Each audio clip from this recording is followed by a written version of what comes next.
Hey, welcome to the podcast. This is The Surge Effect, and I'm your host, Mike Surge. This podcast will be talking about anything and everything, life in general to current events and past events, and all things about this beautiful and wonderful world that we live in. And this podcast, well, it'll probably have an effect on you.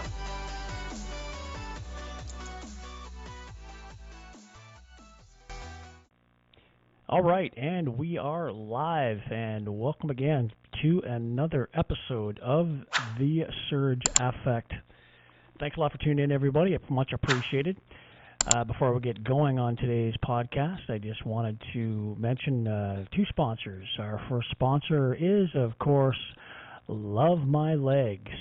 Love My Legs allows you to strut with confidence, offering 3 styles of waistbands for comfort and wearability.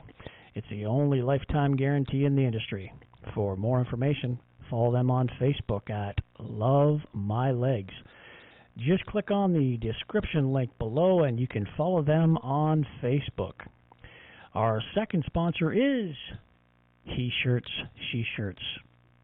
Follow them on the description below. Click that link and you can go right to their website and you can see that they sell more than just T-shirts because they are more than just a T-shirt company.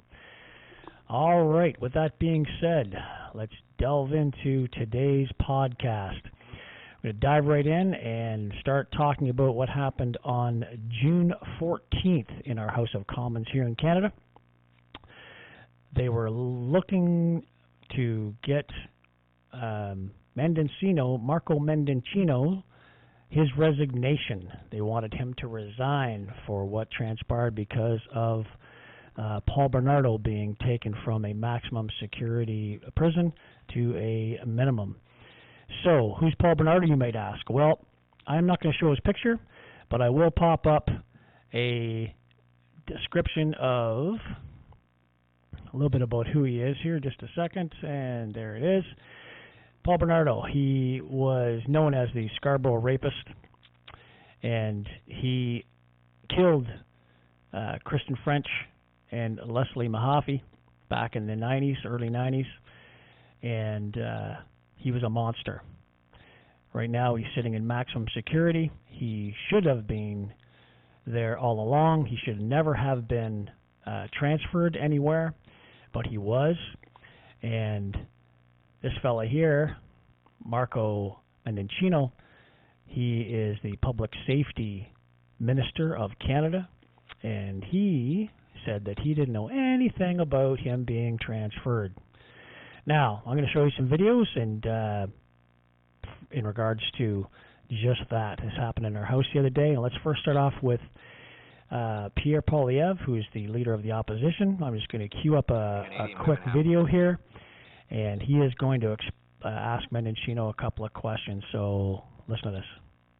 To relive the traumatization of hearing Paul Bernardo's name. They all remember his horrific and monstrous crimes. That they learned that this government decided to free this monster from maximum security prison and allow him to go to medium security, where he'd be able to interact with other people, have visitors, and enjoy other liberties. Now, this minister claimed this was all a big surprise to him. However, we learned today that his office knew in early March and was informed again in May. In other words, he did know, and what he said was false. Will he resign? The Honourable Minister. Mr. Speaker, nothing could be further from the truth. As I said earlier, I was informed on May 30th, the day after Paul Bernardo was physically transferred to a medium security institution. And at that time, I took immediate action expressing the concerns of the families of Leslie Mahaffey and Kristen French to the Commissioner. There is an internal review process. I have also made it clear to my staff that this should have been briefed immediately. Corrective steps have been taken. I have dealt with it, and we will now always defend the rights of victims. The Honourable Leader of the Opposition. Mr. Speaker, now he's throwing his staff under the bus. His office admits that they found out on March the 2nd, 3 months. So his staff found out on March the 2nd, and he says he didn't find it out until May 30th. Interesting. Months before the minister claimed to be shocked by the news. If his staff had really kept a secret from him of this enormity, he would have fired them a long time ago. But he hasn't, because he knows, and they know, that he knew way back then. So will he do the only honorable thing that is left for him to do, and resign?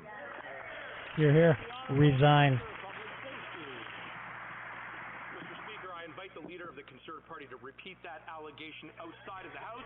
I will absolutely reject it. I knew on May 30th... Oh, here's Anthony Rada. He's going to tell them to settle down a little bit. Order. Order. Order. I'm going to ask the members to take a deep breath. I know some of the topics we discuss in here are very emotional and we get carried away, but I'm going to ask everyone to take a deep breath and allow the minister to answer so that the honourable member of the Leader of the Opposition can hear the answer. The honourable minister, please continue. You have 22 seconds.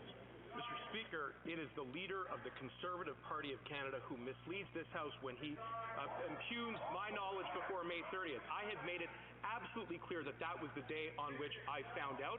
I have taken corrective steps internally with my office, an office for which I am responsible for, to this Parliament, to the Canadian public, which is why immediately upon knowing that fact that he was transferred to a medium security institution, I raised it with the Commissioner. I've spoken with the representatives of the families of Leslie Mahaffey and Kristen French, and we will always... Honourable Leader of the Opposition. Well, first of all, I have stated all of these things outside. Yes, he of has. the Commons, so Good for you, Pierre.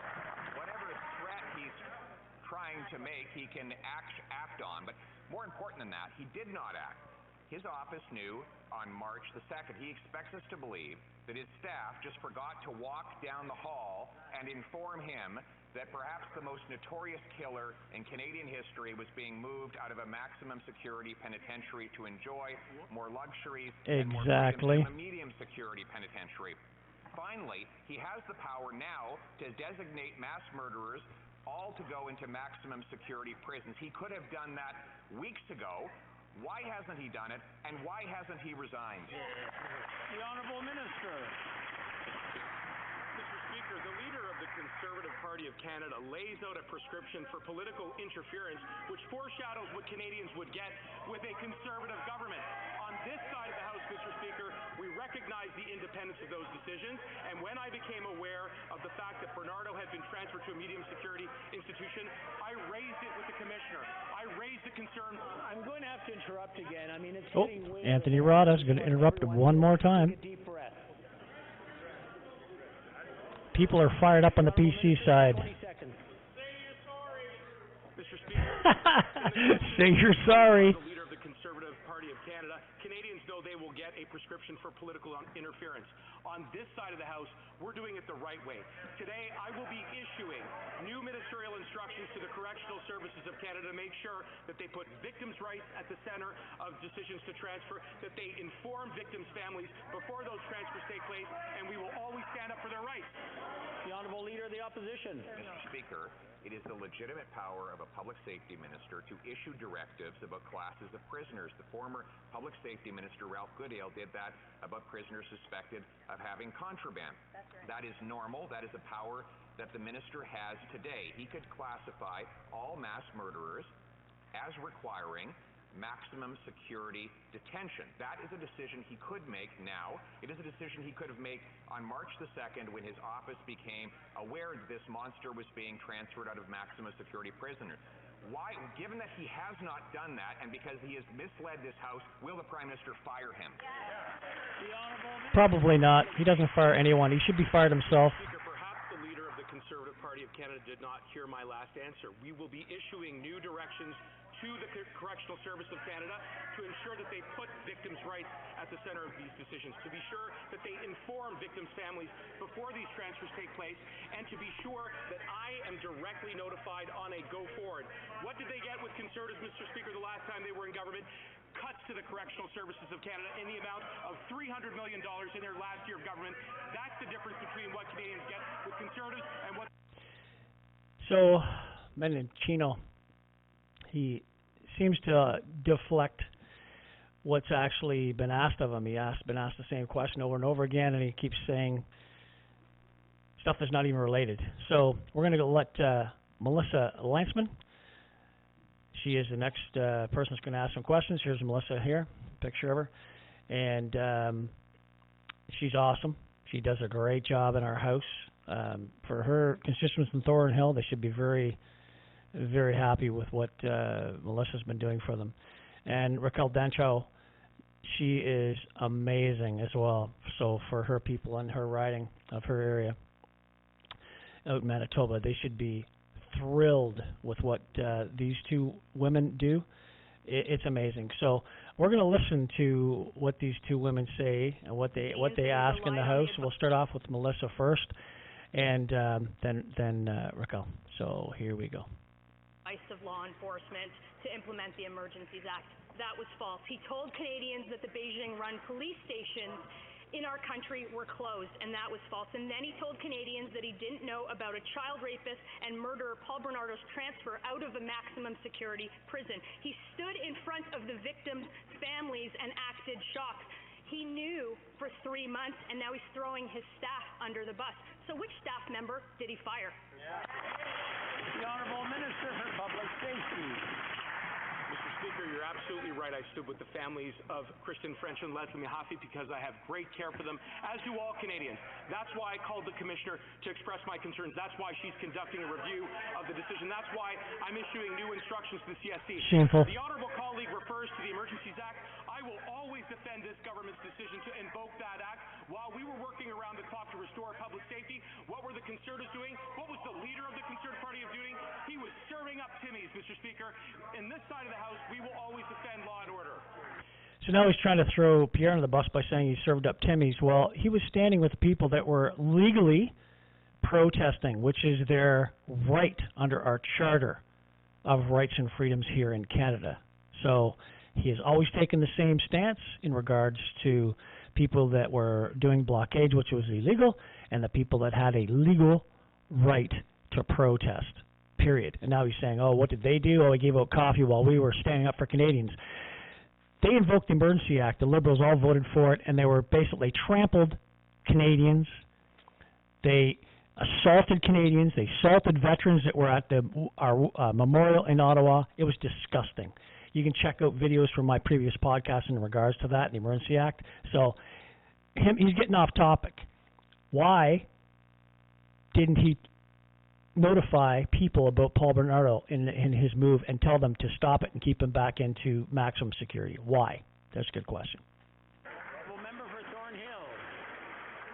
If he claims he doesn't read emails, if he claims he doesn't get briefed by staff, if he claims he doesn't get briefed by his officials, if he claims he doesn't tell the Prime Minister anything, what does he actually do here? Exactly. He told the families of Paul Bernardo's victims that he had no knowledge of the transfer. He pretended that he had no idea. He re-victimized the families of the victims, and he doesn't have the trust of Canadians. His own caucus can't even look up at him. Minister, there is only one option: resign. Ah, good for you, Melissa. She's awesome. Look at Mendencino in the back. Look at him.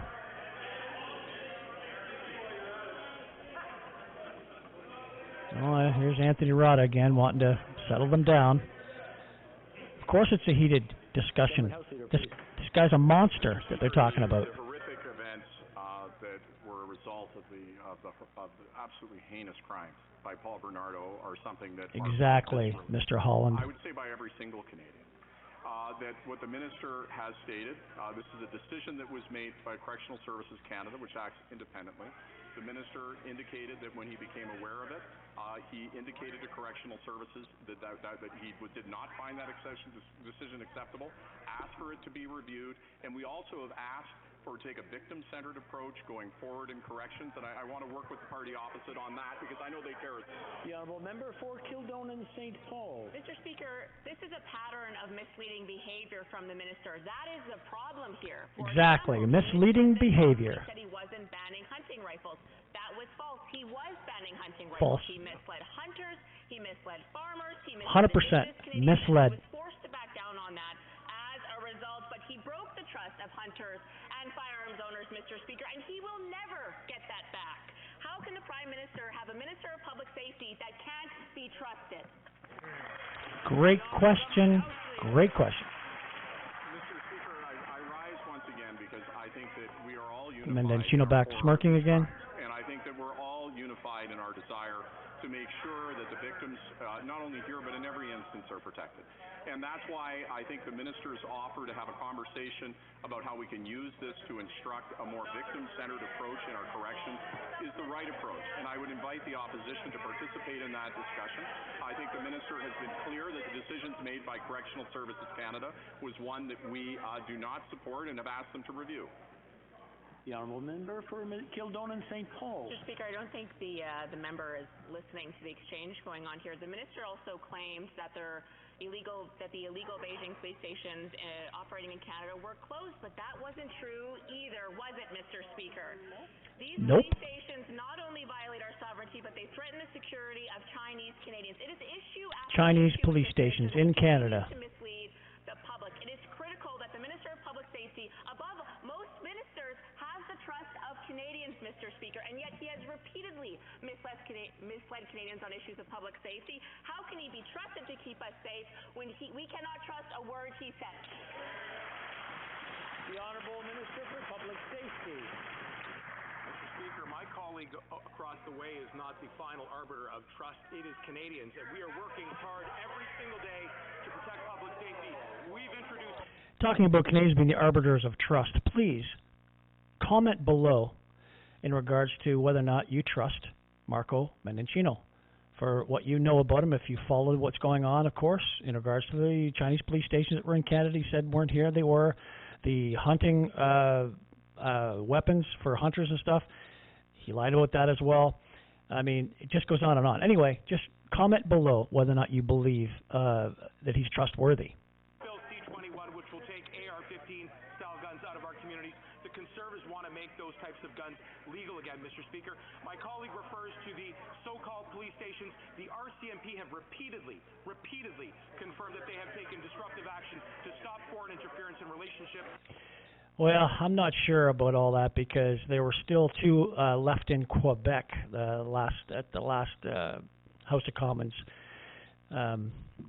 question period when they were talking about it. So I'm not sure if that's even true. So there's so many lies being told, it's hard to grasp. So the next person that's going to be talking, asking questions, her name is Shannon Stubbs. She is going to be asking the first part of questions, and the next person is going to be Carrie Lynn Findlay. Now, these two ladies, they do an incredible job as well. And here are them asking some questions. I'm just going to cue it up here. Paul Bernardo is a brutal serial killer and rapist. He kidnapped, tortured, raped, and murdered teenage girls. His victims and their loved ones have to live with that grief forever. He traumatized an entire generation, the whole country. 2 weeks ago, that monster got moved out of max security. But 3 months before, the minister was told he did nothing, and now he says he can't do anything to keep this dangerous criminal locked up in max. His whole job is to keep Canadians safe. Yes, he's the Minister of Safety. So when will he name and fire the staffer he says screwed up, or just resign? The honourable government house leader. Mr. Speaker, the member opposite is right in her Oh, characterization. Mendencino's on his phone there. I think that she will find no argument from anyone. Let me say that all of us on this issue, I think, need to work together to make sure that the families are served and that victims are served. The minister has suggested a conversation about a victim-centered approach in corrections to make sure this mistake that was made independently by Corrections Services doesn't happen again. And I hope that the member opposite would take up that conversation. I know how sincere she is in her horror of those events. I know she knows I'm sincere in mine. The honourable member for Lakeland. But Canadians want accountability and action. These ministers, they can blame everyone else all they want, but the truth is their policies endanger Canadians, and it's a habit. The Liberals soften sentences for kidnapping, sexual assault, and rape. and let those monsters do time at home among their victims and law-abiding neighbors, crime has skyrocketed because the Liberals give bail, not jail, to violent criminals. The misleading Canadians is that minister's habit. He said law enforcement asked for the Emergencies Act. That wasn't true. He said all Beijing police stations in Canada were closed. That wasn't true. And he's misleading now, isn't he? We know that. When he says that he didn't know about Paul Bernardo's transfer. So when will he finally be accountable and stop all this deliberation and resign? The last thing she said was resign, in case you didn't hear that. That's why she's talking fast. They only have so much time. Again, that I found out about this decision on May 30th. I agree with my colleague that I'm having a hard time hearing the answer. I'm sure many other members are as well. The guy in the background saying it's time for you to go. Some members that they have very strong voices. Maybe they're just trying to talk to someone close to them and their voices are very loud.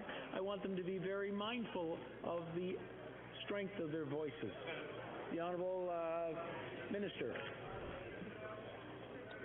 Mr. Speaker, as I've said on numerous occasions, I was personally informed on May 30th, the day after an independent decision was taken by CSC. You're going to find out in a little while that, in fact, he knew in March. At the time, along with the families, His whole department knew in March. I have dealt with that matter internally through corrective steps, and going forward, we have new instructions to the CSC coming to put victims at the very center of these decisions. We will ensure they are notified so that we can take a trauma-informed approach. The Honourable Member for South Surrey, White Rock. Paul Bernardo is a serial rapist and murderer who targeted teenagers. He deserves to stay in a maximum security prison forever, full stop. If his staff keeps secrets from this minister on serious issues, then this public safety minister has no control over his files. He hasn't fired anyone. To allow this minister to keep his job is to be anti-women, anti-justice, and anti-victim. If these Liberals want to stand with women, tell him to resign. That's awesome. Tell him to resign. These women are strong women. Oh, there's Mendencino again on his phone. Could care less. Look at him over there. Which they supported the minister, but they don't now, and that's fine. But what we're talking about in the crimes that they are consistently repeating is heinous traumas that were visited upon those families and in an echo way upon every single Canadian.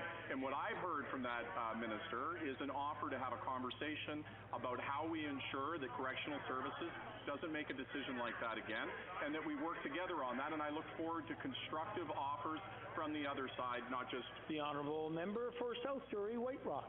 Mr. Speaker, those families are suffering over again because of this inaction by this government.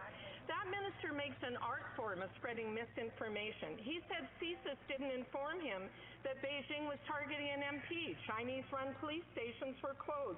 C-21 didn't target hunting rifles. False, false, and false.